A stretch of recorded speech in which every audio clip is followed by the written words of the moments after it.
No, it was out of the blue. There was a demonstration going on. That's what you see. নির্বাচনের আগে দেশের রাজনৈতিক অঙ্গনে চলছে চরম অস্থিরতা ও অনিশ্চয়তা। এখনো জুলাই সনদ বাস্তবায়নের পদ্ধতি এবং নির্বাচন আয়োজনের রূপরেখা নিয়ে রাজনৈতিক দলগুলোর মধ্যে মতবিরোধ কাটেনি। ফলে দেশের গণ্ডি ছাড়িয়ে বাংলাদেশের নির্বাচন ইস্যু পৌঁছে গেছে আন্তর্জাতিক পরিমণ্ডলেও। বিশেষ করে যুক্তরাষ্ট্র ভিত্তিক গণমাধ্যম জেটিওর মেহেদি আনফিল্টার্ড অনুষ্ঠানে প্রধান উপদেষ্টা মোহাম্মদ ইউনূসের সাম্প্রতিক সাক্ষাৎকারটি এখন আলোচনার কেন্দ্রবিন্দু। Everything to be done right now, not tomorrow. So if it is not happening today, you're not good.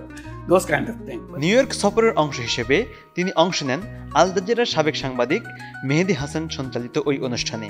সেখানে বাংলাদেশের আসন্ন নির্বাচন, মানবাধিকার পরিস্থিতি এবং অন্তর্বর্তী সরকারের কার্যক্রম নিয়ে মুখোমুখি হন নানান প্রশ্নের। লিলি বিউটি সোপ, যার অ্যান্টি এজিং গুণ তারুণ্য ধরে রেখে ত্বকে করে উজ্জ্বল, তারুণ্যময় উজ্জ্বল ত্বকের জন্য। রিমার্ক।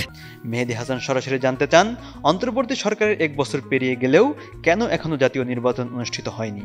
তিনি নেপালের উদাহরণ টেনে বলেন, নেপালে অন্তর্বর্তী সরকার 6 মাসের মধ্যেই নির্বাচন আয়োজন করেছিল, তাহলে বাংলাদেশে কেন 18 মাস সময় লাগছে? উত্তরে অধ্যাপক ইউনূস বলেন, জনগণের একাংশ যেমন নির্বাচনের বিলম্ব নিয়ে প্রশ্ন তুলছে, তেমনি অনেকে আবার বলছে আরও 5 বছর থাকুন, এমনকি 10 বা 50 বছর থাকুন। সবাই যার যার মতো কথা বলছে, কিন্তু সরকার কারো কথায় কাজ করছে না।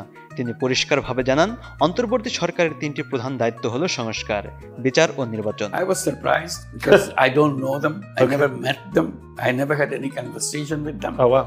So this is নির্বাচন আয়োজন করলেই গণতন্ত্র টিকে থাকবে না, বরং যদি পুরনো ও ভাঙ্গা কাঠামোর ভিত্তিতে নির্বাচন হয়, তবে সেই ব্যবস্থায় স্বৈরতন্ত্র ও দুর্নীতি আবার ফিরে আসবে। in the beginning when they're just joining, they're enthusiastic to make sure everything is nice and proper. Doctor Yunus বলেন, এই সরকার শুধু নির্বাচন নয়, বরং দীর্ঘদিন ধরে গড়ে ওঠা ফ্যাসিবাদের শিকড় উপড়ে ফেলার লক্ষ্যে কাজ করছে, যাতে ভবিষ্যতে কেউ গণতন্ত্রের নামে ক্ষমতা এককভাবে দখল নিতে না পারে।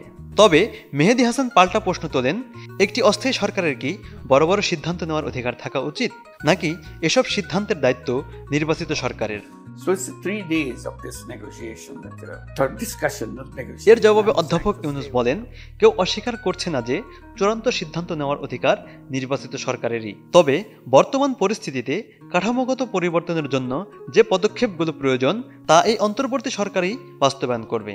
তার ভাষায়, এই সময়টা শুধু ক্ষমতা হস্তান্তরের নয়, বরং নতুন রাজনৈতিক সংস্কৃতি গড়ে তোলার সময়।